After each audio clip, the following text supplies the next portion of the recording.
कि वेटलैंड का क्या क्राइटेरिया होता है, जर्नल डेफिनेशन क्या होती है, साइंटिफिक डेफिनेशन क्या होती है ना? ये बात हमने ऑलरेडी शुरू कर ली थी, है ना? तो हमने कहा था कि भैया 3 क्राइटेरिया होते हैं साइंटिफिक डेफिनेशन ऑफ वेटलैंड को बताने के लिए, एक हाइड्रोलॉजी, एक हाइड्रिक सॉइल्स और एक हाइड्रोफाइट्स। हाइड्रोफाइट्स में ज्यादातर हम कौन सा यूज करते हैं? मैक्रोफाइट्स, याद रखना, है ना? मैक्रोफाइट्स में बहुत बड़े बड़े पे आपने बताया जैसे ये वाले पौधे होते हैं, सीवीड्स जिसको बोलते हैं, बड़े बड़े घास होते हैं, ठीक है ना? तो ये वाले हाइड्रोफाइट्स या मैक्रोफाइट्स जो कि सुटेबली है इतने इस एनवायरनमेंट में ज्यादा पानी में रहने के लिए, कमल का फूल हो गया, ये हो गया वाटर लिली हो गया, आपने देखा होगा जहाँ पे नदियां बहती हैं उसके साथ साथ में काफी अच्छी घनी पॉपुलेशन होती है ग्रासेस की, दे आर हाइड्रोफाइट्स और मैक्रोफाइट्स। कि किस तरह की सॉइल होएगी बताइए? सॉइल किस तरह की होती है यहाँ पे? That will be deficit in which? Hello Sophia, that will be deficit किस में, चीज में कमी होती है यहाँ पे और हाइड्रिक सॉइल्स में, बताइए?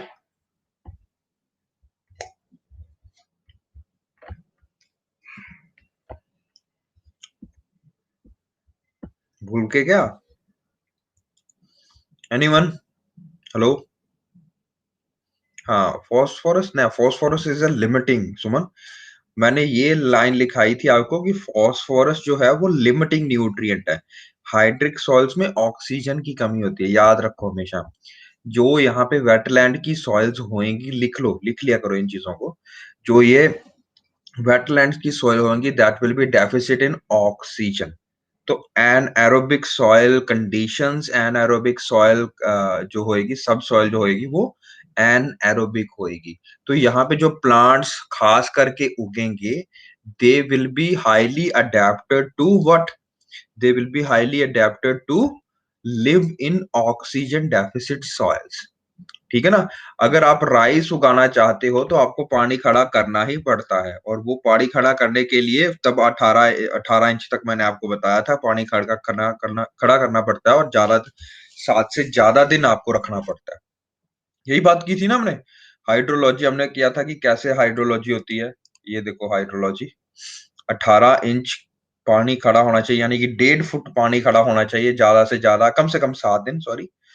और ये होता है वेटलैंड की जर्नल क्लासिफिकेशन। वेटलैंड की एक और क्लासिफिकेशन हमने पढ़ी थी जिसमें हमने बोला था दे आर, ये देखो हाइड्रोलॉजी कर लिया हमने, सॉइल इसकी ऑक्सीजन डेफिसिट होती है, ठीक है, और मैक्रोफाइट्स में पाया जाता है। दूसरी इसका कैरेक्टरिस्टिक्स होता है, याद करना होता है, आज जो आपको देखना है, ये टेरेस्ट्रियल इकोसिस्टम और एक्वाटिक डीप वाटर या ओपन ओशन या मरीन इकोसिस्टम के बीच वाला एरिया होता है। तो it is a ecotone area, है ना? इकोटोन एरिया है, okay. Now it's an important thing, ठीक है ना? आप मेरे को इस डायग्राम से बता सकते हो, और जाग रहे हो ना सारे? सोया तो नहीं पड़ा कोई? इतनी सुबह सर ने क्लास ले ली और बच्चे सो रहे हो, हैं? Yes, Jagjit Kaur Singh is yes sir, हम सो रहे हैं। Okay, good good good. जागो, रजाई से बाहर निकलो, है ना? और पढ़ने की कोशिश करो। अच्छा, जब ये मैं बात बता रहा हूँ, देखो टेरेस्ट्रियल इकोसिस्टम है, सपोज यहाँ पे बहुत सारा और हमने न्यूट्रिएंट्स है, जो न्यूट्रिएंट रिच वाटर है, वो सारा कहाँ पे आ जाता है? इस तरफ आ जाता है। आपको ये नहीं लगता जैसे आप चाय से पुनते हो, चाय को पुनते हो, चाय को आपने देखा होगा जब आप छाननी से पुनते हो, ठीक है ना? जो ऊपर पत्ती रह जाती है वो ऊपर रह जाती है। Similarly, don't you think it's like चाय की पत्ती का जो पुनने वाला होता है, छाननी, ये छाननी की तरह एक्ट करता है। That's a very important thing, क्योंकि अगर ये पानी जो इतना ज्यादा न्यूट्रिएंट रिच वाटर है, ये सारे का सारा ओशन में डायरेक्टली डिस्चार्ज हो जाएगा, है ना? तो वो सारे का सारा पानी अगर सीधा ओशन में मिल गया जाके, तो यहाँ पे नाइट्रोजन, मैंने आपको बताया था, नाइट्रोजन एनपीके फर्टिलाइजर हमने यहाँ पे डाले हैं, सपोज वो सारे के सारे यहाँ पे मिल जाएंगे, ठीक है?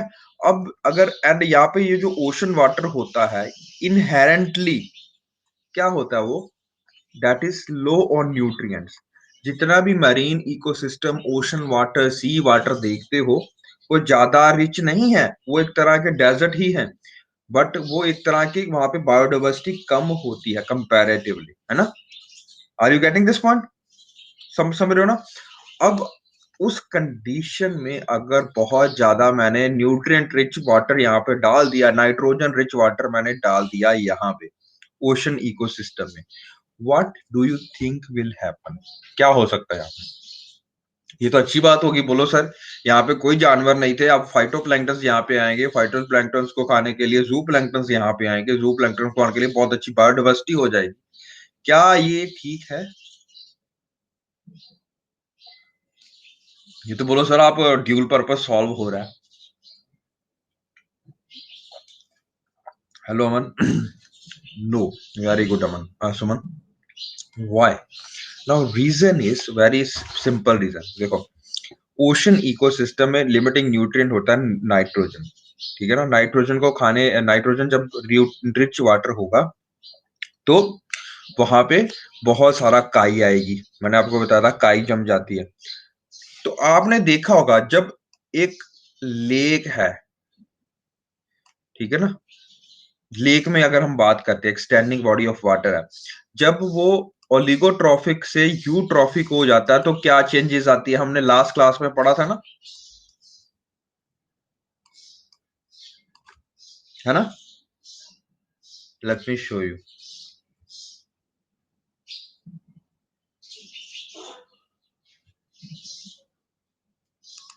देख रहे हो ना ये वाला? ये दिख रहा है? ये लेक था जो कि अब वेटलैंड बन चुका है, ठीक है? मरीन अपलिंग, है ना? वो वाला कंसेप्ट डिफरेंट है बेटा। हाँ, वो भी है लेकिन इतना ज्यादा नहीं, ठीक है? Are you getting this point? तो अगर न्यूट्रिएंट रिच वाटर ओशन में चले जाता है, बायोडाइवर्सिटी बश है ज्यादा बढ़ जाएगी, तो उससे डेथ भी तो ज्यादा होगी, सेडिमेंटेशन रेट भी ज्यादा होगा, और वहां का नॉर्मल इकोलॉजिकल जो डिस्टरबेंस है वो भी ज्यादा हो जाएगी। Okay, good. That's why that's why we need a riparian buffer. ये वेटलैंड एरिया, तो वेटलैंड एरिया क्या करता है? सारे के सारे न्यूट्रिएंट यहीं पे सोख लेता है, और जो पानी इसके आगे जाएगा ओशन में वो साफ सुथरा होगा। तो एक तरह की मैंने आपको बताया, डिटॉक्सिफिकेशन करता है, न्यूट्रिएंट को अंदर निचोड़ लेता है अपने पास, और जो पानी साफ सुथरा होता है वो आगे जाने देता है। Now another very important thing, अगर आप इसको ध्यान से देख पा रहे हो, लेट मी चेक, मैं आपको बताता हूँ। ओशन जो है वो वेव्स आती हैं उसकी, है ना? वेव्स आती हैं, सपोज ये वाला बीच एरिया है, ठीक है? आपने देखा होगा ओशन की वेव आती है, थोड़ी सी मिट्टी अपने साथ ले जाती है ना? ओशन की वेव आती है, थोड़ी सी मिट्टी अपने साथ ले जाती है ना? सैंड जिसको बोलते हो, है ना? Any word have seen this process, है ना? तो ओशन की जो वेव्स है वो एक तरह का कोस्टल इरोजन का काम करती हैं। किसका काम करती हैं? कोस्टल इरोजन, ठीक है? जैसे सॉइल इरोजन होती है, कोस्ट में होगा तो कोस्टल इरोजन होगी।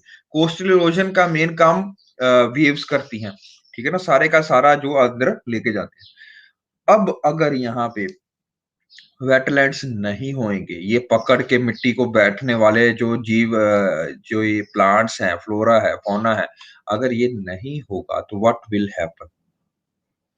Coastal erosion, sea will inundate, अंदर तक आ जाएगा सी, यहां तक, ठीक है ना? क्योंकि जितना ज्यादा कोस्टल इरोजन हो ही जाएगी, ध्यान से सोचो, जितनी ज्यादा कोस्टल इरोजन होगी, ये सी आगे को प्रोग्रेस करेगा ना, ठीक है ना? Make sense? हाँ। एक चीज और, तीसरी चीज भी समझने की कोशिश करो, और ये यूपीएससी ने एक ऑप्शन में डाला था पेपर में। वैसे जैसे ये वेटलैंड, अब वेटलैंड के बहुत सारे प्रकार पड़ेंगे, ये मैं जर्नल आपको बता रहा हूँ। ये वेटलैंड है, सपोज यहाँ पे ओपन, और चक्रवात कहाँ से आता है? यहाँ से आता है कि यहाँ से आता है? ए से आता है या बी से आता है? बताइए, ये तो पता होना चाहिए। आपके पास साइक्लोन आ रहा है, ठीक है? तो वो ए पे आएगा या बी पे आएगा? कहां से आता है वो? किस तरफ से ओरिजिनेट करता है चक्रवात, साइक्लोन?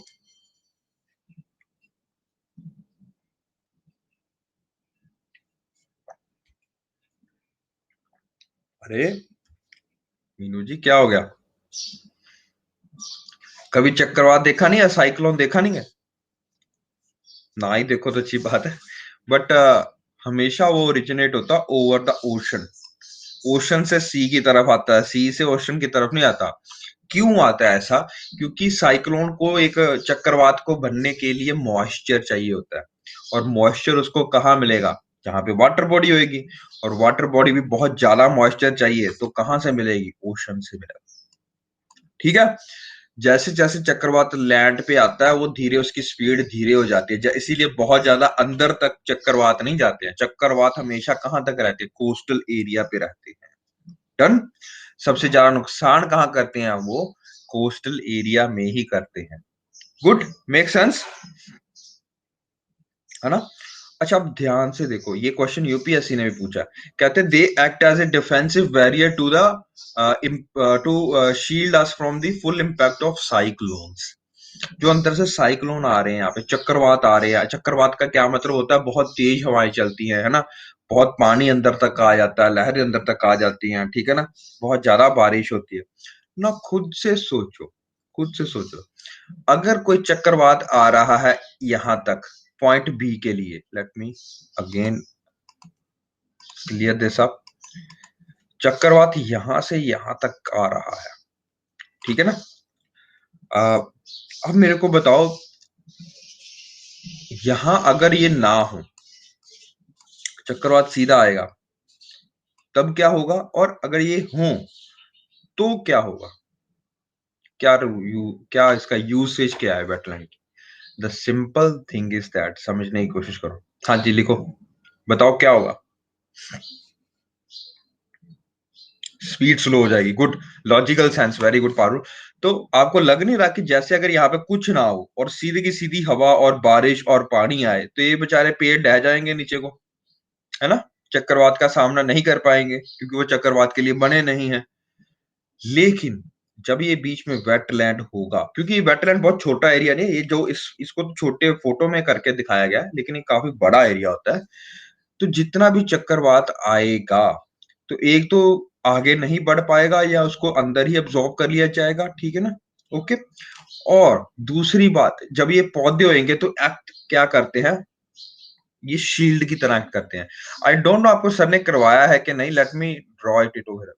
देखो, one of the best ways to prevent wind erosion, wind erosion, अगर हवा यहां से यहां की तरफ चल रही है और बीच में ये आपका खेत है, ठीक है ना? और आपको सर ने, अगर आई डोंट नो कि आपको करवाया कि नहीं अभी करवाया, सर ने बताया होगा कि जब कोई लैंड मास होता है और उसके उसको उसको शील्ड करना होता है, क्योंकि यहाँ पे बहुत हवा इस तरफ से चलती है। सपोज ये ओशन है और ओशन से लैंड ब्रीज चलती है हमेशा, ठीक है ना? लैंड के लिए चलती है, ठीक है ना? और ये आपका खेत है कोस्टल एरिया में। तो क्योंकि यहाँ पे कोई इसको रुकावट नहीं है, तो सारी की सारी मिट्टी उड़ा के ले जाएगी। You get? सारी की सारी उपजाऊ मिट्टी उड़ा के ले जाएगी, है ना? तो इसको प्रिवेंट करने के लिए यहाँ पे अगर आप ग्रीनरी उगा देते हो, यहाँ पे अगर आप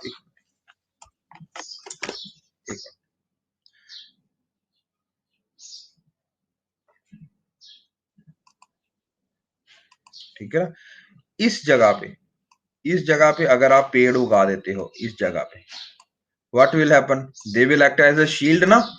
और इस तरफ भी पेड़ उगा देते हो, दोनों तरफ पेड़ उगा दो, क्या करेंगे वो? हवा के बहाव को रोकेंगे। और जो मिट्टी अपने साथ ले जाने की कोशिश कर रही है हवा, उसको स्लो करेंगे और उसको रोकेंगे, है ना? ये आपको सर कराएंगे, अगर आपको इरोजन नहीं करवाया, अभी करवाएंगे वो।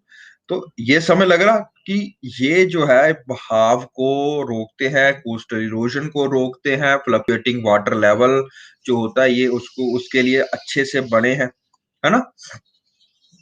ओके ओके, मेक सेंस ना? ठीक है।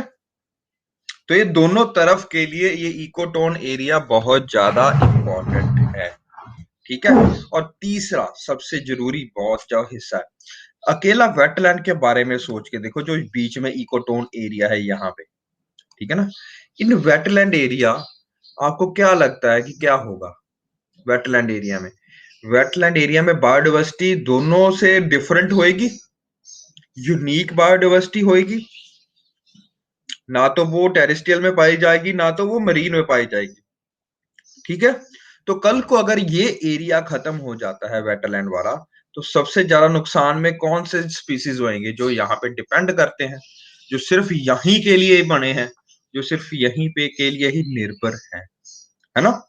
तो ये वेटलैंड की इंपॉर्टेंस है जो मैं आपको बताना चाहता था।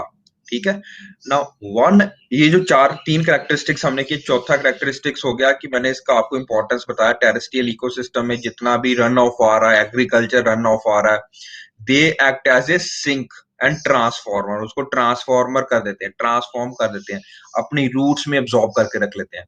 नाउ वेरी इंपॉर्टेंट थिंग, अगर कोई यहाँ पे डिस्चार्ज हो रहा है गंदा मटेरियल या toxic material, they have the capacity to absorb that material in their roots. कौन?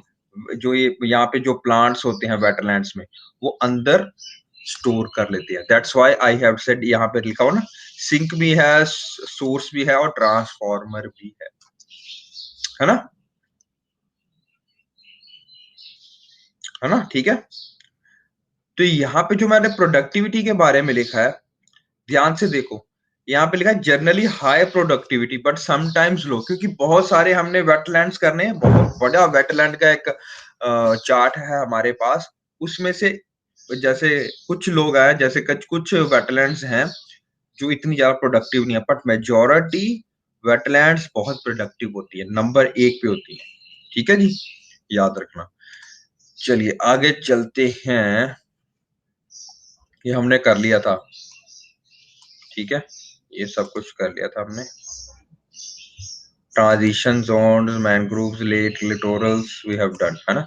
Now we were in India, है ना? इंडिया में करने की कोशिश कर रहे थे, इंडिया वाला स्टार्ट करना था, अभी हमने डिस्टिंक्शन कर ली थी ना, we did the distinction. Now very important line, ये लाइन हमें लगी है, ये 2 पॉइंट्स हमें लगे, ये वाले आपको कोई दिक्कत तो नहीं इसमें? सॉरी,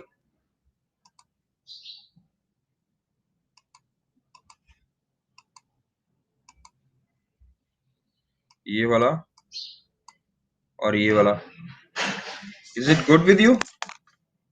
ठीक है बेटा, एनीवन? ये दोनों पॉइंट्स हमें लगे, वाटर लेवल चेंजेस किस में ज्यादा आएंगे? वाइल्ड लेक में वाटर लेवल चेंजेस ज्यादा नहीं है, और ये इसमें ज्यादा है water level changes. Everyone good? बताइए। ठीक है, चलिए फिर आगे चलते हैं। राइपेरियन बफर बहुत जरूरी होता है, ये राइपेरियन बफर क्या होता है इसको समझना। ठीक है, 1 मिनट रुको बेटा।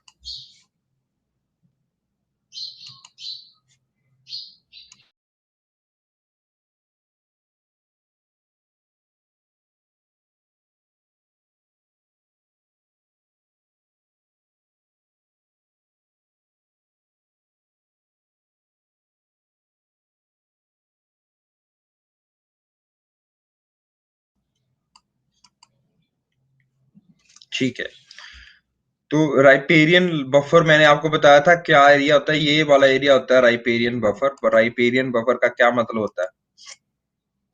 वही जो मैंने आज आपको समझाने की कोशिश की, कि सपोज ये रिवर बह रही है, क्या ये वेटलैंड है या उसके साथ वाला एरिया वेटलैंड होता है? बताइए कौन सा वेटलैंड है, ए और बी?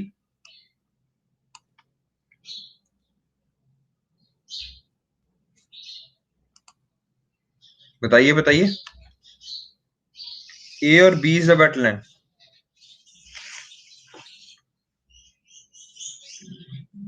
बड़े रिस्पॉन्स में धीरे यार आज तो। A, yes, A. Because B is what type of ecosystem? It's a lotic or lentic. Lotic or lentic.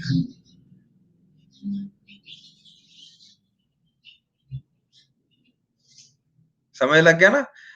ये एक तरह का इकोसिस्टम है, रिवर वाटर जो फ्लो करता है ना? हाँ, गुड गुड गुड, ये हम कल ही लास्ट क्लास में पढ़ के आए थे। नाउ ये तो आपको पता लग गया राइपेरियन बफर क्या होता है। राइपेरियन बफर वो वाला एरिया होता है जो बिचौलिया एरिया होता है, जहां पे जो कि रिवर जो इकोसिस्टम है या वाटर इकोसिस्टम है, दूसरा लैंड इकोसिस्टम है, उसके बीच वाला एरिया राइपेरियन बफर कहा जाता है। यहाँ पे कौन सी प्रजाति पाई जाएगी, यहाँ पे खास करके इस एरिया में, क्योंकि ये पानी के साथ में लग रहा है, तो ecotone area that is wetland area. ठीक है जी, पानी, और हो सकता है कि कल को पानी का बहाव बहुत ज्यादा तेज हो जाए, हो सकता है इसमें बाढ़ आ जाए, हो सकता है कोई डैम बस्ट हो जाए। नाउ अगर ये सारे घर इसके साथ में होते, नदी के साथ में, और आपने देखा होगा और मैंने आपको बताया भी था, एक आई थिंक सितंबर अक्टूबर में असम में फ्लड्स आए थे जब, है ना, एक डॉक्यूमेंट्री भी 5 मिनट की दिखाई थी आपको कि किस तरह से हम रोक सकते हैं, है ना, है ना। नाउ अगर आप सोल्यूशन चाहते हो इन इन कोस्टल एरियाज, इन इन इन इन इन जहां रिवर्स, जहां पे बहुत ज्यादा फ्लक्चुएटेड है, और आप खास करके देखोगे, खास करके जो हिमालयन रिवर्स हैं सारी की सारी, they are usually prone to flooding, बहुत फ्लड कॉज करती हैं। ठीक है जी, बहुत फ्लडिंग करती हैं ये। ठीक है, my mouse is today not working. Okay, बहुत ज्यादा फ्लडिंग कॉज करती हैं ये, देखो नहीं चल रहा है।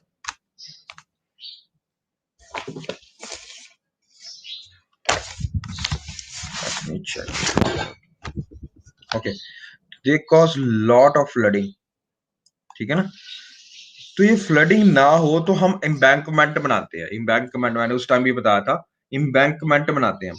एम्बैंकमेंट का मतलब होता है वहां पे इस तरफ भी पत्थर डालते हैं, इस तरफ भी पत्थर डालते हैं, ताकि पानी का बहाव ना आए हमारे पास। लेकिन आपको पता है जब पानी का बहाव तेज होता है, वो एम्बैंकमेंट्स को ज्यादा देखता नहीं है, और पानी बाहर जाता है और फ्लडिंग हो जाती है। यही हुआ असम में, और हमेशा होता रहा है बिहार में बहुत ज्यादा। कोसी का नाम जानते होंगे आप, जिसको सौरो ऑफ बिहार भी बोला जाता है। दामोदर का नाम सुना होगा। दामोदर जो है, क्या कहते हैं, दामोदर वेस्ट बंगाल की रिवर है, उसको सौरो ऑफ वेस्ट बंगाल भी बोला जाता है, क्योंकि वो बहुत ज्यादा डिवास्टेशन कॉज करती है मानसून के दिनों में, है ना। तो वन ऑफ द, अगर आप इसमें ध्यान रखना चाहते हो, इससे आप पर्पस सॉल्व करना चाहते हो, यू विल, आप यूपीएससी अगर आपको एक क्वेश्चन पूछता है कि व्हाट आर, फ्रीक्वेंट फ्लड्स आते हैं असम बिहार में, people are become so accustomed to this कि भाई अब फ्लड आएगा, है ना। लेकिन what is the solution to this area, तो सब लिखेंगे एम्बैंकमेंट बना दो जी, फलाना बना दो, टिमकाना बना दो, है ना। लेकिन अच्छा सबसे रिजल्ट कौन सा है, if you leave some area as a riparian buffer, riparian area. ठीक है ना, जो रिवर के साथ वाला वेटलैंड एरिया है उसको डेवलप करो। जितना वेटलैंड एरिया डेवलप होगा, एक तो दो पर्पस सॉल्व होगा, एक यूनिक इकोसिस्टम होगा, वो बहुत सारे पक्षी आएंगे, बहुत सारे पौधे लगेंगे वहां पे, बहुत सारा यूनिक बायोडाइवर्सिटी होगा यहाँ पे। ठीक है, दूसरा बात है जो यहाँ से पानी इधर की तरफ जा रहा है उसको वो प्योर करेंगे। ठीक है जी, जो फ्लड यहाँ पे अंदर आने की कोशिश करेगा उसको एब्जॉर्ब करेंगे सारे के सारे पानी को। तो यू गेट द पॉइंट, है ना। ठीक है, good. So that is why riparian buffers are an important area to control the flooding in coastal as well as in inland areas. Good, make sense?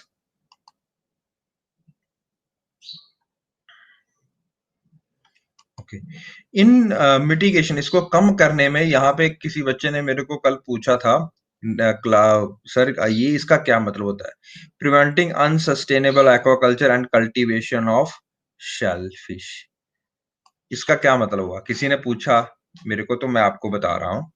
ये पॉइंट जो मैं बोल देता होता हूँ, इसको एक बार घर में जाके पढ़ा करो, हो सकता है कि कोई मेरे से पॉइंट रह जाए, तो आपको वो पता होना चाहिए, क्योंकि क्या यूपीएससी का कोई पता नहीं, एक एक पॉइंट से उठा लेती है। नाउ अनसस्टेनेबल एक्वाकल्चर मतलब जब आप वेटलैंड एरिया होता है कोई भी, जैसे अगर आप पॉन्ड है, पॉन्ड में आपने कोई मतलब जगह छोड़ी है जहाँ पे आपने पानी इकट्ठा किया, वहाँ पे आप खेती करते हो, वहाँ पे आप फिशेस की पिस्सीकल्चर करते हो, है ना? तो वो वाला एरिया या जो भी होगा अनसस्टेनेबल एक्वाकल्चर, मतलब वो हो गया, ठीक है ना? जहाँ पे आप बहुत ज़्यादा मच्छियाँ निकाल लेते हो, बाद में अगली बार के लिए छोड़ते नहीं हो कुछ, है ना? Now cultivation of shellfish, how it helps, it's a very important question, ठीक है? वेटलैंड की बात कर रहे हैं हम, वेटलैंड की। वेटलैंड में अगर आप शेलफिश लगाओगे, उसका क्या रीज़न है? Now let me share my screen with you. एक मिनट, मैं देखता हूँ कि शायद ये डाउनलोड होके आ जाता है कि नहीं। I will share that with you, just give me a sec.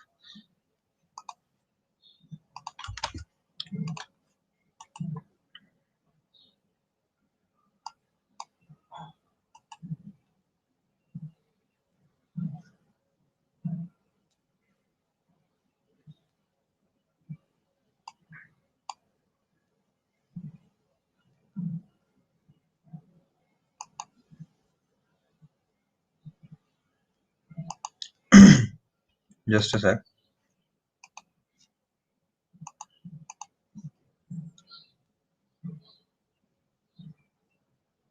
I need to upload it here, I can upload it here. Okay, let me share my screen with you. Guys, are you seeing this? देखना है अभी ध्यान से। ये दिख रहा है, देखो। ये देखो ध्यान से, ये कोई नदी आ रही है और ये कोई पेपर इंडस्ट्री है सपोज साथ में, ठीक है ना? तो ये डिस्चार्ज कर रही है nitrogen rich water in coastal waters, ठीक है ना? ये सारे का सारा नाइट्रोजन, मैंने आपको बताया, एक लिमिटिंग फैक्टर है नाइट्रोजन और फॉस्फोरस, है ना? अगर आप ओपन वाटर बॉडी में डालोगे तो वो सारा का सारा नाइट्रोजन और कोस्टल वाटर सारा का सारा कौन सोख लेंगे, सारा का सारा कौन अंदर ले लेंगे? फाइटोप्लैंक्टन्स, डाइनोफ्लैजिलेट्स, डाई एटम्स, है ना? ज़ूप्लैंक्टन्स, है ना? उनको बड़ी मच्छियाँ खाएँगे, उससे बड़ी मच्छियाँ खाएँगे। लेकिन जो ये डाइनोफ्लैजिलेट्स होते हैं या ये जो काई होती है, अगर आप शेलफिश वहाँ पे इंट्रोड्यूस करते हो शेलफिश को, शेलफिश एक ऐसी प्रजाति है जो कि प्लैंक्टन्स को खा जाती है, ठीक है? प्लैंक्टन्स को खाने से आप बोलो सर ये तो डिस्ट्रॉय कर देगी वेटलैंड, नहीं। अब ये फाइटोप्लैंक्टन्स हैं जो नाइट्रोजन को जिन्होंने अपने अंदर समेटा हुआ है, ठीक है ना? ये न्यूट्रिएंट रिच वाटर में जो जितनी भी नाइट्रोजन है, जितनी भी वो है, उसको काई को अंदर समेट लेते हैं, खा लेते हैं, ठीक है ना? तो सारी की सारी नाइट्रोजन कहाँ चलेगी? शेलफिश के अंदर। और अब जब शेलफिश को आप बाहर निकालोगे, ठीक है ना? शेलफिश को अपनी प्रोडक्टिविटी के लिए, अपने खाने के लिए बाहर निकालोगे, इट्स अ डेलिकेसी, बहुत अच्छी डेलिकेसी होती है, बहुत ज़्यादा प्रोटीन होता है इसमें। तो इसको आप इसको बाहर निकाल रहे हो, तो आप ओशन से या उस वाटर बॉडी से भी ध्यान से देखो, क्या निकाल रहे हो बाहर? नाइट्रोजन। तो जो नाइट्रोजन आपने डिस्चार्ज कर दिया, वो आप खाने के लिए यूज कर रहे हो, और वो आप जो अपना यूजेबल नहीं था नाइट्रोजन, जो भी आपने गंदा चीज था या जो भी आपका वेस्ट प्रोडक्ट था, वो उससे आपने प्रोटीन बनाया और उसको फिर वाटर बॉडी से भी निकाल दिया। अगर आप वाटर बॉडी से नाइट्रोजन या फास्फोरस निकाल रहे हो, तो क्या वो हेल्दी रहेगा ecosystem? Yes, it will be a healthy ecosystem. Good, make sense? बताओ बेटा। That's why cultivation of shellfish लिखा था। इससे ड्यूल पर्पसेस सॉल्व हो रहे हैं आपके। आप जो पोल्यूशन है, जो एनरिचमेंट ऑफ वाटर है, जो यूट्रोफिकेशन ऑफ वेटलैंड है, उसको प्रिवेंट कर रहे हो, नंबर एक। दूसरा, जो डिस्चार्ज हुआ था नाइट्रोजन या उसका, उसको भी आपने nitrogen is a very important source of amino acids, you get to know ना, है ना? इतना कुछ पढ़ चुके हैं, अब मैं ये आपको मान के चलता हूँ कि ये आपको पता होगा।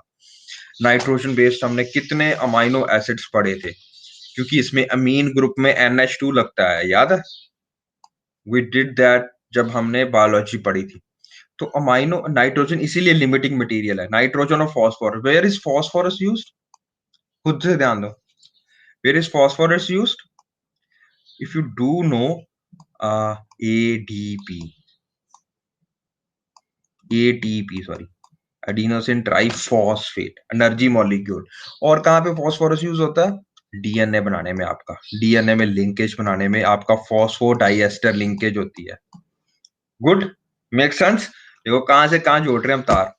तो इसीलिए they both are the limiting nutrient. Okay, nitrogen भी और फॉस्फोरस भी। जब नाइट्रोजन और फॉस्फोरस वाला पानी जब डाइनोफ्लैजिलेट मतलब सीधा आप वेटलैंड में डालोगे, वहां पे काई जमेगी, काई जम के जिसको काई को कौन खाएगा अब? सेलफिश। और सेलफिश जब खाएगी तो वो अंदर अपने आप प्रोटीन बना लेगी इनका, ठीक है, और उस प्रोटीन को हम खा रहे हैं। तो एक तरह से हम प्यूरिफाइड, वही जो गंदा वाटर था या नाइट्रोजन था, उसको हमने दोबारा अपने फूड वेब में लेके आ रहे हैं। Good, make sense? That is why cultivation of shellfish is necessary. इससे दो पर्पसेस सॉल्व होते हैं आपके साथ बाय साथ। एक तो वो वेटलैंड एनरिचमेंट नहीं होती है तो वेटलैंड ठीक रहता है, ठीक है जी। और दूसरा आपका प्रोटीन सोर्स बन जाता है। गुड, चलिए नाउ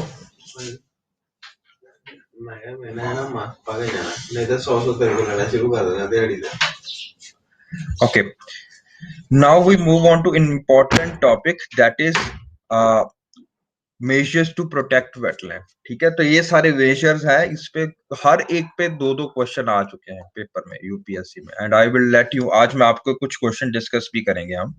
ठीक है, तो वेटलैंड इंटरनेशनल के बारे में हम बात कर लेते हैं। सबसे पहले मैंने आपको बताया, कोई भी चीज पढ़नी है, कोई भी आपने बॉडी के बारे में पढ़ना है या किसी भी चीज के बारे में पढ़ना है, you need to get important things, few important things, like number one is what type of body, किस तरह की बॉडी है जो भी पढ़ रहे हैं, what type of body it is. ठीक है जी, बहुत जरूरी है किस तरह की बॉडी है जो भी हम पढ़ने वाले हैं, चाहे वो रामसर कन्वेंशन है, चाहे वो वेटलैंड इंटरनेशनल है, चाहे वो एनसीडब्ल्यूपी है, यानी कि एनडब्ल्यूसीपी है, नेशनल वेटलैंड कंजर्वेशन प्रोग्राम।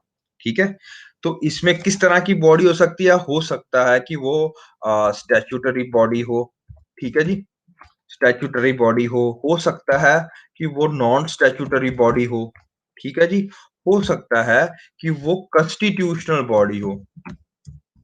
समझ रहे हो, कॉन्स्टिट्यूशन में उसके बारे में लिखा गया हो, कॉन्स्टिट्यूशनल बॉडी हो, तो you need to get important things like this, है ना। और क्या आप देख सकते हो इसमें, कि क्या वो इंटर गवर्नमेंटल बॉडी भी तो हो सकती है।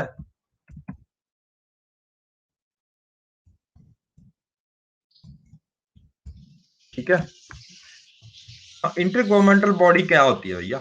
इंटर गवर्नमेंट बॉडी जैसे कि आईपीसीसी, इंटर आईपीसीसी, ठीक है ना, inter governmental panel on climate change, ठीक है ना, इंटर गवर्नमेंटल बॉडी है ये, ठीक है ना। तो ये भी एक बॉडी है, बहुत सारे देशों की जो अपनी एनवायरमेंटल मिनिस्ट्रीज होती हैं, ठीक है ना, उनका एक संग्रह है, ठीक है ना। वो आके कॉमन बात करते हैं, उसके बाद स्टेट के हेड आके उस चीज पे साइन करते हैं, ठीक है ना। तो ये एक तरह की इंटर गवर्नमेंटल बॉडी है, ठीक है। फिर इसके बाद अगर कोई है तो ग्लोबल बॉडीज है, लाइक यूएनओ, ठीक है ना, यूनाइटेड नेशंस ऑर्गेनाइजेशन। उसके बाद आपने फूड एंड एग्रीकल्चर ऑर्गेनाइजेशन देखी होगी, उसके बाद आपने wetland international, sorry, Ramsar convention site देखी होगी। तो these are global bodies, global institution, ठीक है जी, ओके। उसी के अंदर हम अगर देखते हैं, ये इंपॉर्टेंट चीजें हैं, सारी नोट डाउन कर लेना। उसके बाद हम देखते हैं एनजीओ टाइप बॉडी, जैसे कि अभी हम पढ़ेंगे wetland international is NGO type body, ठीक है। ये प्राइवेट उसका है, इंटरनेशनल ऑर्गेनाइजेशन है, लेकिन प्राइवेट ओनरशिप है इसकी, ठीक है ना। तो international NGO type body, WWF भी अगर आप देखते हो, wild life fund, again NGO type body. और कौन सी बॉडी थी, let me recapture, bird life, India में है bird life international, bird life international कुछ है ऐसे करके, है ना, bird life international, that is again A NGO body. Bombay history museum करके है, करके body, Bombay history Bombay history museum कुछ ऐसे करके है, वो भी एक एनजीओ टाइप ऑफ बॉडी है। इस पे भी क्वेश्चन आया था किस तरह की बॉडी है। तो ये जब भी कोई चीज पढ़ते हो try to learn it this way. Now अगर मैं बोलूं what type of body is FSI, FSI is FSI, that is Forest Survey of India. Forest survey of India it's a statutory type of body. इसका act पास हुआ और act के अधीन ये बॉडी बनी है। ठीक है। सिमिलरली कोई अगर बॉडी बनती है, हाँ स्टैट्यूटरी बॉडी, कोई भी बॉडी बनती है जैसे WPA के अंदर कोई बनती है, वाइल्ड लाइफ प्रोटेक्शन एक्ट के अंदर कोई बॉडी बनती है, या अगर बोलो एनवायरमेंटल प्रोटेक्शन एक्ट 1986 के अंडर कोई भी बॉडी बनती है तो स्टैट्यूटरी बॉडी होगी। ठीक है ना, मेक सेंस? गुड। जैसे CPCB भी हो सकती है, central pollution control board, state pollution control board. Now this is your homework, go and check what type of body is CPCB। किस ये स्टैट्यूटरी तो है, ये तो पता लग गया होगा आपको, स्टैट्यूटरी तो है, लेकिन किस एक्ट के अंदर आती है, दैट इज योर होमवर्क। ठीक है, do find out this. IUCN खुद ढूंढो भाई, मैं क्यों बताऊं IUCN। ठीक है, it's a kind of private ownership है ना, एनजीओ टाइप बॉडी, चेक कर लेना एक बार। ओके, तो do learn what type of body it is. Okay, now second important thing, ये क्या काम करती है। Wetland international works range from research, advocacy and engagement with governments, corporates and international policy fora and conventions. What conventions? Ramsar site convention. ठीक है ना। तो wetland international जो है, ये इनका फोकस एरिया क्या है, रिसर्च करना कि भैया इकोसिस्टम का क्या फायदा है अगर आप वेटलैंड इकोसिस्टम करते हो। जितने मैंने आज को आपको फायदे गिनाए हैं, ये सारे इन्हीं की देन है। इन्होंने रिसर्च किया है, इन्होंने फाइंड किया इकोसिस्टम कॉस्ट क्या होती है। बहुत बड़ा फायदा होता है, बहुत बड़ा टर्म है इकोलॉजी, है ना। तो इकोलॉजी अगर इतना बड़ा टर्म है तो उसका फायदा नफा नुकसान भी तो देखना पड़ेगा ना। आप देखते हो कि आजकल जो साइंटिस्ट होते हैं ना इकोलॉजी वाले, है ना, they talk in terms of कि भैया कोई भी चीज है, कोई भी इकोसिस्टम है, उसकी कॉस्ट क्या है। कॉस्ट कैलकुलेट करते हैं। कॉस्ट कैसे?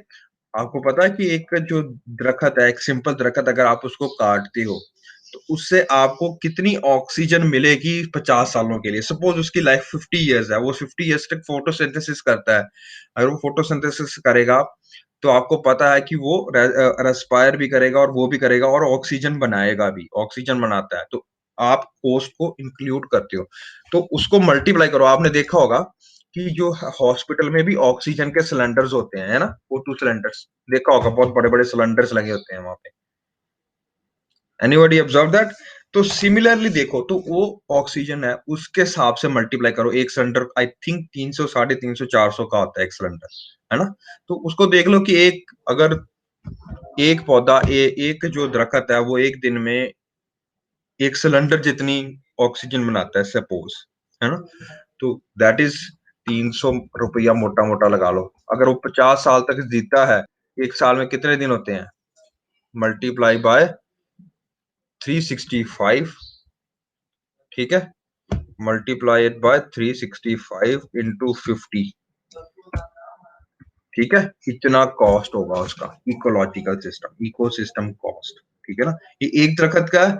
अगर वो स्पेशल कैरेक्टरिस्टिक्स है, अगर वो ज्यादा कर सकता है तो हम मोटा मोटा आइडिया लगा सकते हैं। ठीक है ना। Now important, other important thing is social cost क्या है इसकी। Let me check. इस पे यूपीएससी ने इस बार क्वेश्चन पूछा था, what is the social cost. Social cost किसी भी इकोसिस्टम के डिस्ट्रॉय होने पे सोशल कॉस्ट क्या होती है उसकी। माइंड यू, इकोसिस्टम कॉस्ट है कि भैया अब हमारे पास अगर ये दरख्त चले जाता है या ये इकोसिस्टम चले जाता तो इतना लॉस हमें होगा। ठीक है, ये मॉनेटरी टर्म्स में, पैसे वाली टर्म्स में। Social cost is on the terms of sustainability. ठीक है, ये क्वेश्चन 2020 में पूछा है। ठीक है, सोशल कॉस्ट ऑफ कार्बन। ठीक है, तो ये फ्यूचर के बारे में सोच रहे हैं कि अगर हम यूज कर रहे हैं इनडिस्क्रिमिनेट यूज ऑफ कार्बन अब, तो हमारे आने वाली जो प्रोजेनी है, आने वाली जो हमारी जो जनसंख्या है, आने वाली जो आगे वाले आने वाले बच्चे हैं, उनके भविष्य पे सोशल कॉस्ट ऑफ कार्बन क्या रहेगी? क्या उनको अच्छी एयर क्वालिटी दे सकते हैं हम? No, we cannot give. अगर सोशल कॉस्ट कार्बन की इतनी हाई है, अगर आप इतना ज्यादा कार्बन यूज करते हो अपने लाइफ में, उसको सिंक नहीं करते हो, उसके बारे में रीच एंड रिसाइकल नहीं करते हो, उसको लॉन्ग टर्म कार्बन सिक्वेस्ट्रेशन नहीं करते हैं हम, तो उसकी सोशल कॉस्ट ऑफ कार्बन क्या है? ठीक है ना? तो आजकल जो ये आजकल जितने भी पॉलिसी डॉक्यूमेंट होते हैं, उसमें इकोनॉमिक कॉस्ट होती है और उसमें सोशल कॉस्ट होती है, कि अगर ये हम करते हैं, तो ये कितना कार्बन छोड़ेगा भाई, ठीक है ना? समझ गए हो? तो अगर मैं इकोसिस्टम डिस्ट्रॉय कर देता हूँ, वहाँ पे जितने सारे के सारे वेटलैंड है, सपोज एक एरिया है, वहाँ पे वेटलैंड था, बहुत सारे दरख्त थे, मैंने डिस्ट्रॉय कर दिए सारे, ठीक है? तो उसका इकोनॉमिक कॉस्ट, उसका सोशल कॉस्ट। सोशल कॉस्ट क्या होगा? In terms of carbon sequestration, ये कितना कार्बन समेट के बैठा हुआ था। अब वो सारा कार्बन डिस्चार्ज होगा, तो उसके कारण एयर क्वालिटी इंडेक्स गिरेगी, ग्लोबल वार्मिंग होएगी, सी लेवल राइज होगा, ये सारा कॉस्ट। समझ रहे हो मेरी बात? तो ये जो एडवोकेसी ग्रुप्स होते हैं लाइक वेटलैंड इंटरनेशनल, ये सारी रिसर्च ये करते हैं, इनके पास बैठे इकोलॉजिस्ट करते हैं, दे आर प्राइवेटली फंडेड, ठीक है? Good, make sense? चले आगे।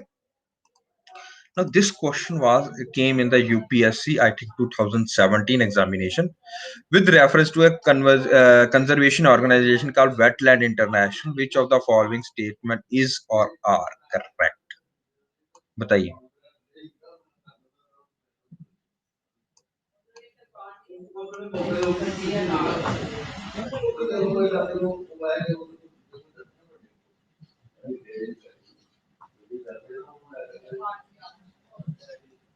Which one is the answer?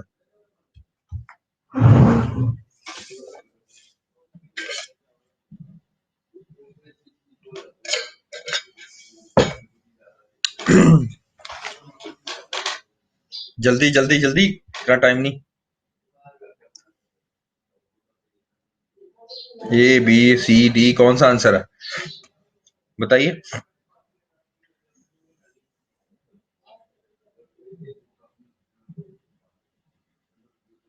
सी, ए। सो रहे हो क्या सारे? पढ़ो वेटलैंड इंटरनेशनल। अभी पढ़ा है यार, अभी पढ़ा के तुम ऐसा बोल सकते हो तो मैं क्या बोलूं?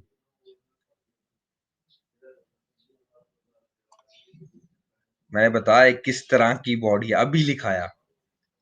एनजीओ टाइप बॉडी है, और एनजीओ में मैंने बताया था ये प्राइवेट ओनरशिप होते हैं। इंटर गवर्नमेंटल बॉडी दूसरी बॉडीज होती हैं जहां पे गवर्नमेंट के अदारे होते हैं, गवर्नमेंट की बॉडी नहीं है ये। तो ये ऑप्शन सीधी निकल जाती। Make sense? Only two would have been the answer. इसमें अगर एक निकल जाती है, इस तरह के क्वेश्चन में अगर एक निकल जाती है ना, तो दूसरी मोस्टली ठीक ही होती है, ठीक है? नीदर ऑप्शन बहुत कम यूज होता है, ये भी आपको दिखना है। आप देखना पेपर एनालिसिस उठा के यूपीएससी का। If you are able to in this type of question when the statement से कि दो स्टेटमेंट दी है, कौन सी ट्रू है इनमें से, वो बताना है। या तो दोनों ट्रू होंगी या एक ट्रू होगी। अगर आप एलिमिनेट कर पा रहे हो, that would be the answer in 95% of cases. Neither option बहुत कम बार यूपीएससी डालती है। तो आजकल जो बच्चे क्वालिफाई कर रहे हैं वो इस तरह की ट्रिक्स जरूर अपनाते हैं। तो मैंने तभी बोला, तो ये आपको अटेम्प्ट करना ही करना था question. Why? If you can eliminate one option in this, your chances to get the true answer raises many folds. इस तरह के आंसर बिल्कुल, इस तरह क्वेश्चन बिल्कुल नहीं छोड़ने आपने, ठीक है? अब ये तो मैं नहीं ना बता सकता, ये मैंने बताया। अगर मैं आपको इतना बता सकता हूँ कि ये एनजीओ टाइप बॉडी है, तो एनजीओ की टाइप बॉडी है, तो यहीं पे गलत हो गया। आगे पढ़ने की जरूरत ही नहीं है उसको। आगे जो मर्जी लिखा हो, रामसर कन्वेंशन जो मर्जी लिखा हो, आगे पढ़ने की जरूरत नहीं जब आपको टाइप ऑफ बॉडी के बारे में पता है। गुड, चले, मेक सेंस? तो ये it works at the field to develop and mobilise knowledge, इसमें कोई गलत चीज नहीं लिखी हुई है, समझ रहे हो? ये इसका काम है, रिसर्च करना है, एडवोकेसी। ये देखो एडवोकेट करते हैं, एडवोकेसी करना, रिसर्च करना। यहाँ पे रिसर्च भी लिखा, मोबिलाइज नॉलेज, प्रैक्टिकल एक्सपीरियंस, ठीक है ना, बेटर पॉलिसीज, यस ये तो उसका काम है। लगी समझ? तो गो फॉर दोस वर्ड्स, मैंने अभी आपको ये चीजें बताई हैं। Go check what type of bodies, UPSC इतना सा ही कमाती है, ज्यादा नहीं कमाती। दे डोंट वांट कि इसकी हिस्ट्री जाके आप पढ़ो, दे जस्ट वांट कि आपको इतना पता है कि ये भी करके कोई बॉडी है, ठीक है ना, और ये किस तरह की बॉडी है और क्या ये काम करती है, बस इतने नोट्स होने चाहिए आपके पास। ये देखो लिखा हो ना, research advocacy corporate and international policy for एनवर, थोड़ा सा दिमाग लगाना सोचा शुरू करो। Try to develop this kind of thinking. Now, another very important body is National Wetland Conservation Program. ये 1985 और 86 में बनाया गया था। ये प्रोग्राम है, इट्स ए पॉलिसी नहीं है, it's not a statutory body. Okay, ठीक है। ये मिनिस्ट्री ऑफ, जैसे आप देखते हो ना प्रोग्राम होते हैं, क्लीन गंगा प्रोग्राम, ठीक है ना, ये प्रोग्राम है, इनको स्टैट्यूटरी, अगर उसके ऊपर कोई स्टैट्यूटरी बॉडी बनती है, काउंसिल बनता है, तो वो ठीक है। लेकिन ये एक तरह का प्रोग्राम है, ये किसी एक्ट के अंदर नहीं बना, ये 1985 1986 में 1986 में बना है। तो इसको मैं कंफ्यूज करने के लिए आपको क्या डाल सकता हूँ, regarding and regarding national wetland conservation program, ठीक है, which of the following statement is और are true. Number one, NWCP is a statutory body under the environmental protection act. समझ के 1986, आपने 86 पढ़ा हो यार, ये तो इसी के अंडर बना होगा, नहीं, स्टेटमेंट पढ़ो, उसका आपको समझ आना चाहिए कि स्टैट्यूटरी बॉडी है कि नहीं है, अगर है तो कौन से एक्ट के अंदर बनी होगी, इतना जरूर पता होना चाहिए। टाइप ऑफ बॉडी, ये फर्स्ट ऑप्शन बनती ही बनती है, ठीक है, गुड। तो नेक्स्ट इसमें आता है, ये एक तरह का प्रोग्राम है गवर्नमेंट ऑफ इंडिया का, किसके अंदर, कौन सी मिनिस्ट्री के अंदर है, ministry of forest and climate change के अंडर है। ये मेन काम क्या है, ये लिस्ट बना के रखती है, एनेक्शन बना के रखती है वेटलैंड्स का, ठीक है। Now you will say why sir wetland बनाने का हमारे को मतलब क्यों जरूरी क्या पड़ी एकदम से। गवर्नमेंट को रियलाइज हुआ कि वेटलैंड सिर्फ आपका बहुत इंपॉर्टेंट पार्ट प्ले करता है, जैसे मैंने आपको जितने भी फायदे आज गिनवाए उन सब, ठीक है, कि ये अगर वेटलैंड होते हैं तो बहुत ज्यादा इकोसिस्टम में रोल प्ले करते हैं। वेटलैंड पे ही आपके के सारे माइग्रेटरी बर्ड्स हैं वो आते हैं। अगर वेटलैंड नहीं होंगे तो वहां पे कोई माइग्रेटरी बर्ड नहीं आएगा, वहां पे इकोसिस्टम जितने भी सर्विसेज वो प्रोवाइड करते थे वो नहीं कर पाएंगे। Good, that is why wetland conservation programme, wetland national wetland conservation programme का गठन हुआ।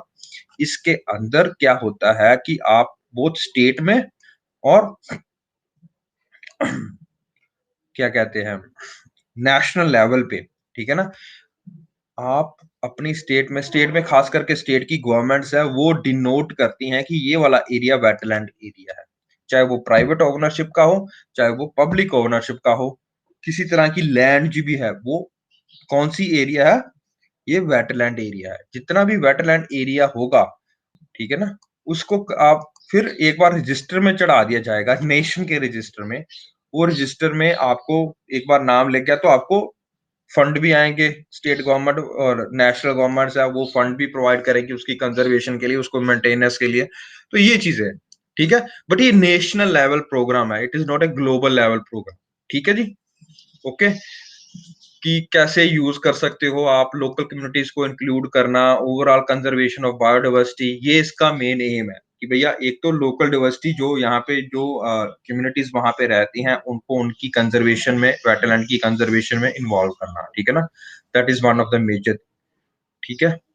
What else, financial assistant for undertaking intensive conservation measure to identified wetlands, okay, good, make sense.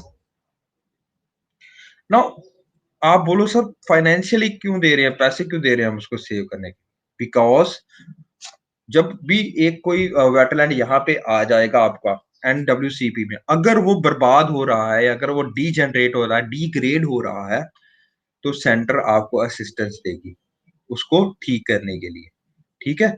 अब आप बोलो सर चलो मान लिया कि ये बर्बाद हो रहा है और हम उसको फाइनेंशियल असिस्टेंस दे रहे हैं, तो इतना भी क्या प्रेशर पड़ गया, because you have got international obligations in the term of Ramsar convention हमने एक और संधि साइन की है जो है रामसर कन्वेंशन साइट, ठीक है। तो वहां पे हमने अगर वो वाली वेटलैंड भी डाली हुई है जो कि हमने वेटलैंड कंजर्वेशन प्रोग्राम में भी डाली हुई है, दोनों जगह पे है। तो अगर यहाँ पे डिग्रेड हो रहा है तो आपको ये रामसर वाले बोलेंगे भैया अपनी टीम भेजेंगे, बोलो कि ये क्या कर रहे हो आप, यहाँ पे क्यों नहीं काम कर रहे हो। तो एक इंटरनेशनल शेम भी हो सकती है, तो इसलिए भी हम उसको कंजर्व करने की कोशिश करते हैं। गुड, आगे चलते हैं। नाउ ये सारा कुछ है, central government is responsible for overall coordination, पैसे देना, फाइनेंशियल टेक्निकल असिस्टेंस सारा गवर्नमेंट देती है यूटी एडमिनिस्ट्रेशन में, ठीक है ना। लैंड रिसोर्स किसको बिलोंग करता है, स्टेट को या यूटी को। तो मेन जो क्राइटेरिया होता है किसी भी, ये याद रखना है, एनडब्ल्यूसी सिर्फ फाइनेंशियल असिस्टेंस देती है, लेकिन कोई भी लैंड है उसको डिनोट करना कि वेटलैंड एरिया है कि नहीं, ये सिर्फ स्टेट या यूटी की एडमिनिस्ट्रेशन ही कर सकती है। They cannot by themselves they cannot do NWCP, they cannot denote any area, ठीक है ना। तो कौन कर सकती है, स्टेट की कोई बॉडी होएगी वो कर सकती है कि ये वाला एरिया वेटलैंड है, बहुत ज्यादा इंपॉर्टेंट है। हरी के वेटलैंड के बारे में सुना होगा आपने, है ना। हरी के वेटलैंड्स, बहुत सारी और वेटलैंड्स के बारे में सुना होगा, है ना। तो उनको डिनोट स्टेट गवर्नमेंट करती है, नॉट सेंट्रल गवर्नमेंट। उनको फंड कौन करती है, एनडब्ल्यूसीपी फंड करती है, ठीक है, उनकी कंजर्वेशन के लिए। Now very important, what is the criteria, and this criteria जो है वेटलैंड का, कि किसको वेटलैंड बोलना है, नेशनल इंपॉर्टेंस का किसको नहीं बोलना है, कौन सा जरूरी है कौन सा नहीं जरूरी है, तो क्राइटेरिया बना हुआ प्रॉपरली।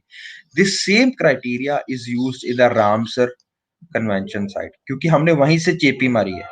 रामसर कन्वेंशन साइट पे एक क्राइटेरिया होता है किसी भी चीज को वेटलैंड नोट करने के लिए, ठीक है ना।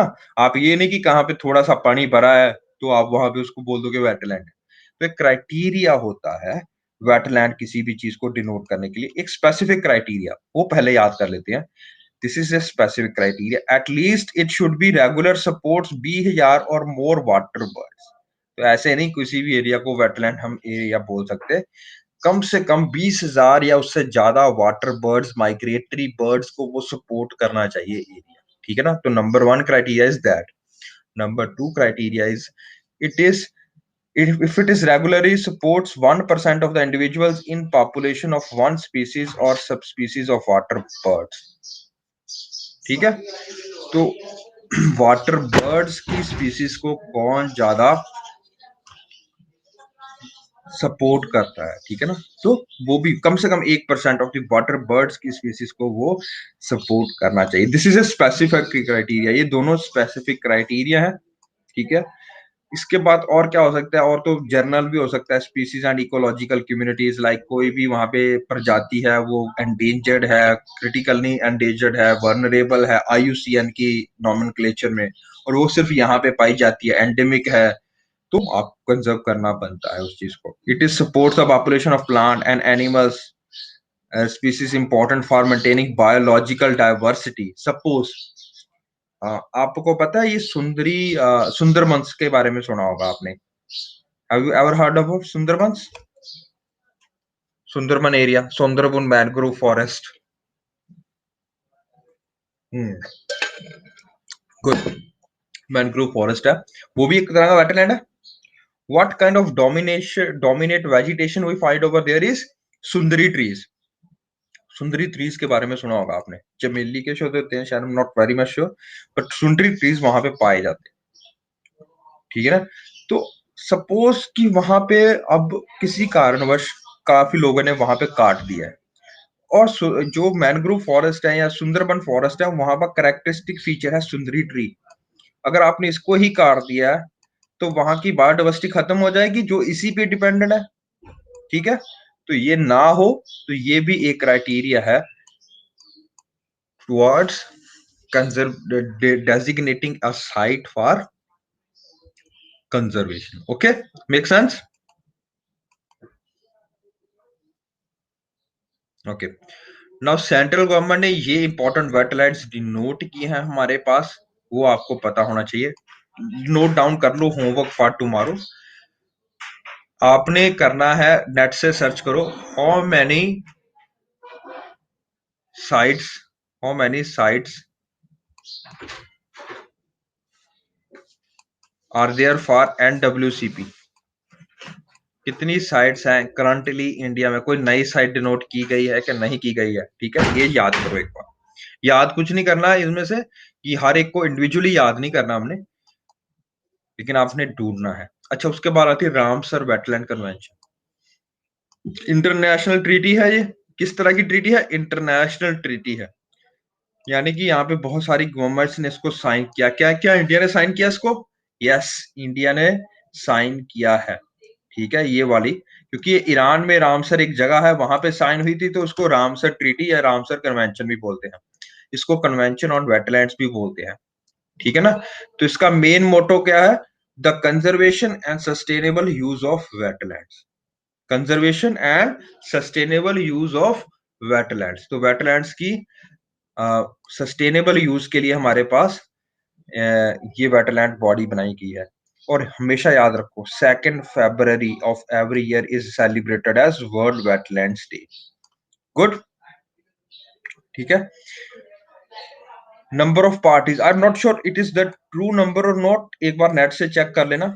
ठीक है, कि करंटली कितना है। जब मेरे पास ये नोट्स बनाए थे तब 170 था, तो आप अब चेक कर लेना एक बार। ठीक है, आई थिंक एक या दो ऊपर शायद हो गया हो, I am not very much sure about it, check कर लेना।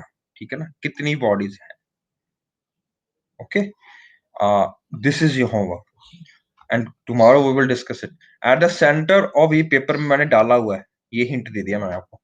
Eight the centre of Ramsar philosophy is the wise use of wetlands, की वेटलैंड्स का सस्टेनेबल यूज, कि अपनी फ्यूचर जनरेशन के हिसाब से उनका यूज करना बहुत जरूरी है। रामसर की फिलोसफी ये है। ठीक है, वाइज यूज का मतलब है maintenance of the ecological character with in the context of sustainable development. ठीक है, इकोलॉजिकल कैरेक्टर उसका मेंटेन करके रखना। Good, make sense. Need for such conservation, कोई जरूरत नहीं अभी इतनी, ये बता दिया आपको क्या वेटलैंड्स की क्यों है, इकोसिस्टम सर्विसेज क्या प्रोवाइड करता है, व्हाई दे आर इंपॉर्टेंट। ठीक है ना, फूड बना करते हैं, फ्रेश वाटर सप्लाई करते हैं, फ्लड कंट्रोल करते हैं, राइपेरियन बफर्स हैं, ग्राउंड वाटर को रिचार्ज करते हैं, क्लाइमेट चेंज को कम करते हैं। They are very important source for climate change mitigation. ठीक है ना, दैट इज कोस्टल इरोजन को भी बचाते हैं। ठीक है ना, पोल्यूशन को कम करते हैं, डाइवर्सिटी को सपोर्ट करते हैं, यूनिक बायोडाइवर्सिटी को सपोर्ट करते हैं। ठीक है ना, और सबसे ज्यादा बात, 64% of world's wetlands have been disappeared in the last century. That is why there is necessity to save those. Okay, तो इन्होंने ये दिया हुआ, सारी क्लासिफिकेशन की हुई है, Peatland, oasis. Oasis is also wetland, you know. Oasis कहाँ पाए जाते हैं? डेजर्ट एरिया में, देखते हैं ना हम ओएसिस, तो वो भी एक तरह की वेटलैंड है। डेल्टास भी, एस्चुरीज भी, मैनग्रोव्स भी, कोस्टल एरियाज, कोरल रीफ्स भी। ठीक है ना, हमने ह्यूमन मेड में भी बहुत सारे बनाए हैं, राइस पैडीज हो गया, फिश पॉन्ड हो गया, रेजर्वायर्स हो गया, साल्ट पैन्स हो गया, दे ऑल आर वेटलैंड। ठीक है, ह्यूमन मेड इकोसिस्टम है। ठीक है जी। अच्छा, इसकी बॉडी है conference of parties. Conference parties कौन है? जो, जिन लोगों ने, जिस गवर्नमेंट्स ने ये साइन किया है, ठीक है, ये डॉक्यूमेंट साइन किया है, तो that is our conference body. ठीक है, ये हर 3 साल बाद मिलती हैं, और 3 साल बाद मिलके ये क्या बनाती हैं? ये एक मैप तैयार करती हैं कि इतनी वेटलैंड है, इतनी वेटलैंड इंडिया का रिसोर्स है, sorry, all over the world इतनी वेटलैंड्स हैं। तो ये अगर वेटलैंड एक देश में दूसरे देश में भी पड़ती है, तो उसमें कंजर्वेशन दोनों का होना चाहिए। जैसे बहुत सारी वेटलैंड्स हमारी नेपाल में भी हैं और इंडिया में भी पड़ती हैं, उसके बॉर्डर पे पड़ती हैं। या हमारी वेटलैंड्स हैं जैसे कि सुंदरबन फॉरेस्ट है, they fall both in the West Bengal as well as in the Bangladesh। तो कंजर्वेशन ट्रांसबाउंड्री वेटलैंड्स की किस तरह करनी है, तो वो सारा कुछ मिलके बनाते हैं, सारे हम डॉक्यूमेंट बनाते हैं। अभी 2015 की जो थी वो यूरुग्वे में हुई थी, 2018 की यूनाइटेड अरब अमीरात में हुई थी, दुबई में कॉन्फ्रेंस हुई थी। ये सारा काम, ठीक है, ट्रांसबाउंड्री वेटलैंड को कंजर्व कैसे करना। दूसरी बात, और ये बहुत जरूरी है आपको समझना, let me check you if I have set that slide, let me check, एक minute. This slide very important. ये रामसर साइट के अंदर ना, रामसर कन्वेंशन के अंदर एक रजिस्टर पड़ा है। सोचो, एक रजिस्टर पड़ा है।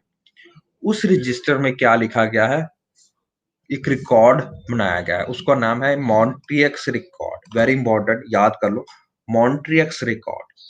मॉन्ट्रियक्स रिकॉर्ड का मेन काम क्या है कि भैया देखो, रामसर कन्वेंशन का मतलब है, रामसर कन्वेंशन का, इसका काम है रामसर कन्वेंशन का, कोई भी आपके आपको आपकी गवर्नमेंट से पूछता है, ठीक है, आप नहीं कर सकते हो, स्टेट गवर्नमेंट नहीं ये डिनोट कर सकती है, ये गवर्नमेंट सिर्फ सेंट्रल गवर्नमेंट को डिनोट कर सकती है, कोई भी साइट को, रामसर कन्वेंशन साइट, ठीक है। स्टेट गवर्नमेंट एक पैनल बनाएगी, ठीक है जी, वो पैनल डिसाइड करेगा भैया कि ये वाली साइट है ना, ये इकोलॉजिकली बहुत इंपॉर्टेंट है, और ये बहुत सारे यहाँ पे प्रजाति आती, क्राइटेरिया मैंने आपको बताया सारे के सारे, ये सारे क्राइटेरिया सेटिस्फाई करती है। अगर ये हम कंजर्व नहीं करते हैं तो ये इंटरनेशनल इंपॉर्टेंस की है, तो ये डिस्ट्रॉय हो सकता है इकोसिस्टम। तो हम क्या करते हैं, उस साइट को रामसर कन्वेंशन साइट बना देते हैं, ठीक है जी, ये इंटरनेशनल इंपॉर्टेंस है। अब देखो, अगर कोई भी चेंज आती है, सपोज चिल्का लेक है, अगर उसमें सिल्टेशन होने लग पड़ी है, या उसकी प्रजातियां में कमी आनी शुरू हो गई है, या हमने उसका कोई दुरुपयोग करना शुरू कर दिया है, जिसके कारण कि वो सूखना शुरू होगी, क्योंकि ये रामसर कन्वेंशन में है, तो रामसर कन्वेंशन में है, तो यहाँ की बॉडी आएगी, यहाँ के बंदे आएंगे चिल्का लेक पे, और वो आके देखेंगे कि कहाँ पे प्रॉब्लम है, ये चीज की कमी है, ये चीज है, फिर एक गवर्नमेंट को रिपोर्ट देंगे, आपकी सेंट्रल गवर्नमेंट को, फिर सेंट्रल गवर्नमेंट को एक्शन उठाना पड़ेगा, समझ लो। इसलिए तो ये गवर्नमेंट एक तरह से अपना एक इंटरनेशनल बनाने के लिए भी कि नहीं यार, हम काम करते हैं, हमें पता है कि ये वाली इंपॉर्टेंट है, ये वाला जो लेक है ये सूख रहा है, या ये वाला वो है इंपॉर्टेंट लेक है, बहुत सारी चीजें हैं यहाँ पे, बहुत सारी बायोडाइवर्सिटी है, तो उसको सेव करने के लिए आप रामसर कन्वेंशन में डालते हो।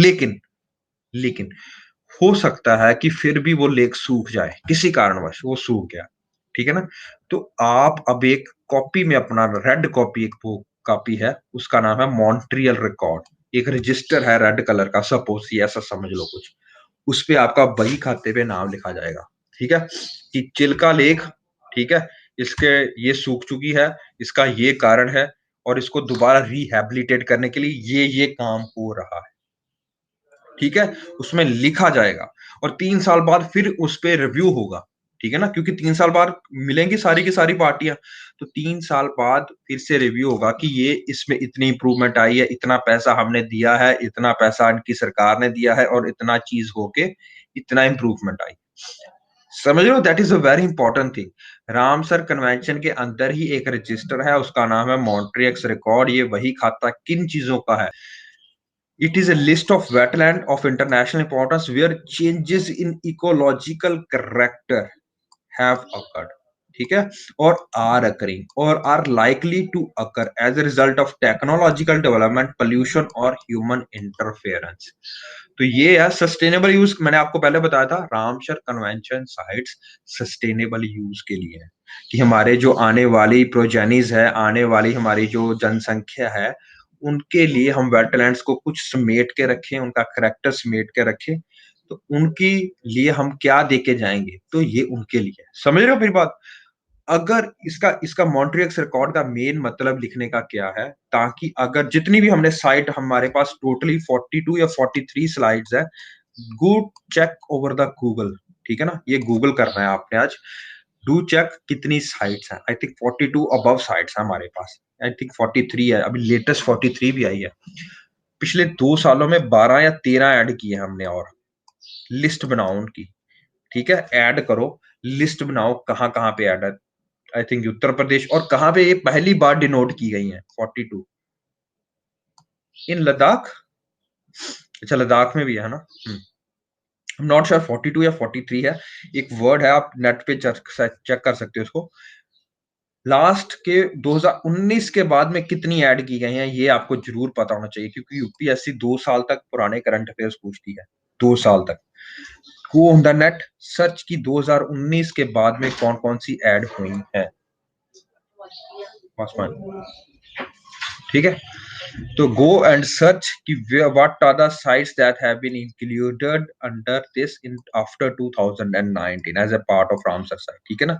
ये आपका होमवर्क है। स्टूवर्ट कहाँ कहाँ पे पाएंगी, आई थिंक 12 या 13 14 साइट्स हैं जो ऐड की गई लास्ट के 1 1.5 साल।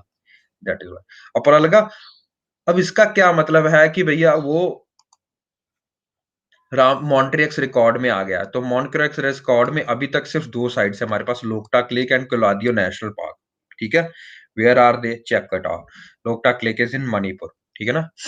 ओके, तो इसको मॉन्ट्रियक्स रिकॉर्ड में 1993 में डाला गया था as a result of ecological problem such as deforestation in the catchment area and infestation of water hyacinth and pollution. This is a invasive alien species. Pollution के कारण, एनक्रोचमेंट के कारण, डिफॉरेस्टेशन के कारण इनकी जो क्या कहते हैं नेचुरल ब्यूटी है या नेचुरल इकोसिस्टम है, इसको डिस्ट्रॉय करने की कोशिश हो रही थी लोकटाक को, ठीक है ना। Now very important thing, Loktak पे ऊपर क्वेश्चन पूछा गया यूपीएससी ने, ठीक है ना। In the year 2016 they asked Loktak lake जो है वो इंपॉर्टेंट क्यों है, मतलब ये पता है होना चाहिए आपको।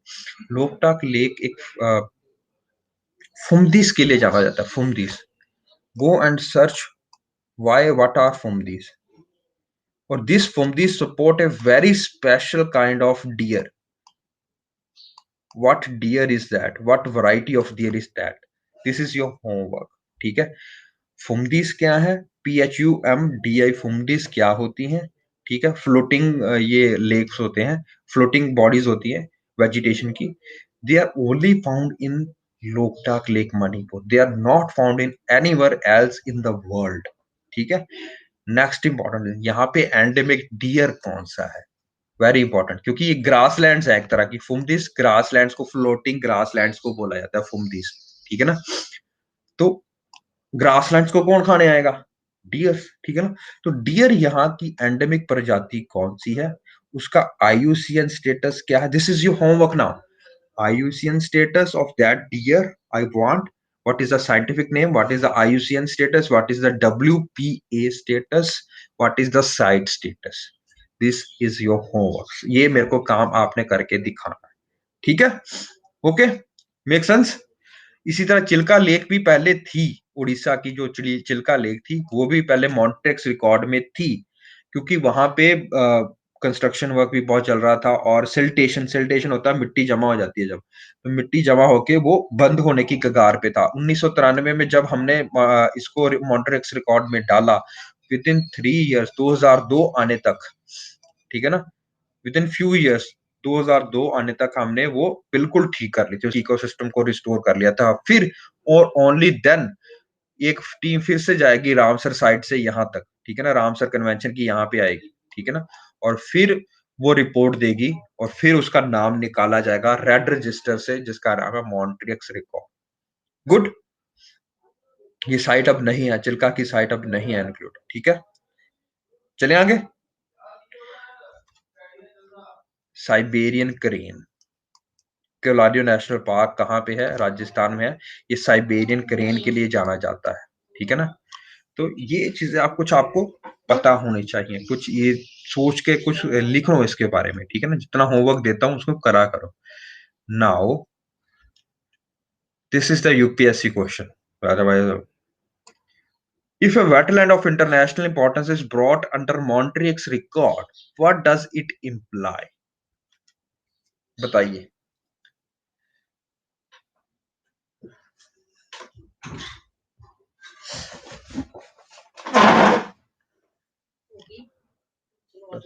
बंद करना।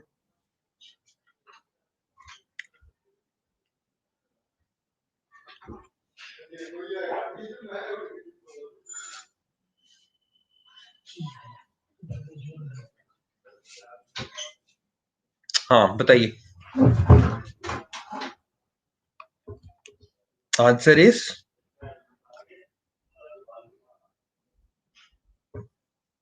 ए, ठीक है ना, because you have now understood the concept of Montreux record, ठीक है ना, क्यों बनाया जाता है मॉन्ट्रिक्स रिकॉर्ड, ठीक है। चलिए आगे चलते हैं, ये इसकी स्क्रीनशॉट ले लो। I want you to study by yourself today, है ना। फिर हम we will discuss it tomorrow और अच्छे से, ठीक है जी। अष्टामुड़ी लेक, भीतरकनिका मैनग्रोव्स, क्या कौन सी मरीन वाइल्ड लाइफ सेंचुरी उसके अंदर आती है, ठीक है ना। गहीर मत्था के बारे में, और या I want you to study and this is your homework. कौन सा मरीन एनिमल यहाँ पे आता है, ठीक है ना, ये लिखा हुआ है वैसे मैंने। It is home to these two sites, ठीक है ना। Go and search over IUCN status of both these प्रजाति, इनकी प्रजातियों के बारे में थोड़ा सर्च करने की कोशिश करो। Salt water crocodile and olive Ridley turtle, ठीक है। कितने, 4 तरह के लेदर बैक, 4 तरह के टर्टल्स आते हैं जो इंडिया में एंडेमिक है। लेदर बैक टर्टल, ये वाला टर्टल ऑलिव रिडले टर्टल, और 2 और टर्टल हैं, ठीक है ना, जो इंडिया में पाए जाते हैं खास करके। चारों का IUCN स्टेटस पता करो। लेदर बैक हो गया, ऑलिव रिडले टर्टल हो गया, ठीक है ना। और इनकी नेस्टिंग साइट्स कहाँ कहाँ पे हैं, जहां पे ये बच्चे देने आते हैं, नेस्टिंग साइट्स कहाँ कहाँ पे है। एक है ऋषि कुल्या रिवर, चिल्का लेक के साथ में है ऋषि कुल्या रिवर, ठीक है ना। ऋषि कुल्या वाइल्ड लाइफ सेंचुरी भी है। गो एंड सर्च, आजकल बहुत ज्यादा नेट पे इसके ऊपर रिसर्च आपको आर्टिकल्स मिल जाएंगे। Go and search Rushikulya river कहाँ पे, ठीक है। तो go search these two three things now. This is your homework, जितना मैं दे रहा हूँ ये सारा होमवर्क है। Go and search for Ashtamudi lake, Bhojpur wetlands, ये मध्य प्रदेश में होंगे, भोपाल में। Bhoj wetlands, not Bhojpur. Chilika lake के बारे में गो सर्च, इतना जितना मैंने बता दिया है, इसके ज्यादा अगर कोई मैंने वहां पे प्रजाति बताई गई है। Flagship species of Chilka lake, याद है आज हम जब हमने किया था फ्लैगशिप स्पीसीज के बारे में, है ना, फ्लैगशिप स्पीसीज। तो you need to know about that. तो ठीक है बेटा, we will meet, this is एक और ले लो, एक और स्क्रीनशॉट ले लो। I want you to study that. Tsomoriri Sambhar lake and Vembanad lake, ठीक है जी, and Wular lake. Go and search for these 5 और 6 wetland, this is your homework for tomorrow, okay. I want कि इसके लिए आप कुछ सर्च करके लाओ, ठीक है। कौन सी प्रजाति वहां की एंडेमिक है, कोई फ्लैगशिप स्पीशीज है, किस तरह का कोई एरिया है, तो कोई ब्रैकिश वाटर है या फ्रेश वाटर है, वाट जैसे Tsomoriri is a fresh water to brackish water lake, ठीक है ना। तो कुछ इस तरह से पता करो। ये ब्लैक नेक्ड क्रेन कहाँ पे पाई जाती है, बार हेडेड गीस, इनकी फोटोएं देखो, ठीक है। शीप और आर्गाली, ग्रेट टिबेटियन शीप, ठीक है। तो we will see you tomorrow, okay, ठीक है बेटा, कल मिलते हैं फिर, है ना। थोड़े जागने की कोशिश करो, ठीक है, जल्दी जागा करो, ओके, बाय बाय।